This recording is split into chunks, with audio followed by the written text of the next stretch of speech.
வணக்கம். நான் டாக்டர் சிவபிரியா. நான் டாக்டர் அரவிந்த் ஐவிஎஃப் ஊரப்பாக்கம் பிரான்ச்ல இருந்து பேசுறேன். இன்னைக்கு இந்த வீடியோல நம்ம ஐவிஎஃப் பத்தி பார்க்க போறோம். ஐவிஎஃப்னா இன்விட்ரோ ஃபெர்டிலைசேஷன்.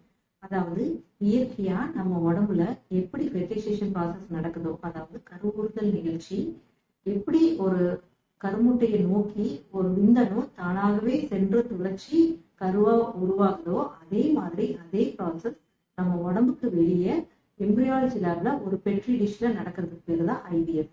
இது எப்படி செய்யறோம்னா, செயற்கையா ஊசிகள் மூலமா கருமுட்டைகளை வளர்த்து கொடுத்து அதை வெளியே எடுத்து அதுல நல்ல ஆரோக்கியமான இருக்கிற கருமுட்டைகளை மட்டும் ஒரு பெட்ரி டிஷ்ல வச்சுட்டு ஒரு கருமுட்டைக்கு 50,000 ஸ்பெர்ம்ஸ் அப்படிங்கிற விகிதத்துல ஒரே ஒரு டிராப் ஸ்பெர்ம்ஸை போட்டுட்டு அது அந்த முட்டைகளை நோக்கி அந்த விந்தணுக்கள் தானாகவே சென்று தொலைச்சி கருவா உருவாகிறதுக்கு பேர் தான் ஐவிஎஃப்.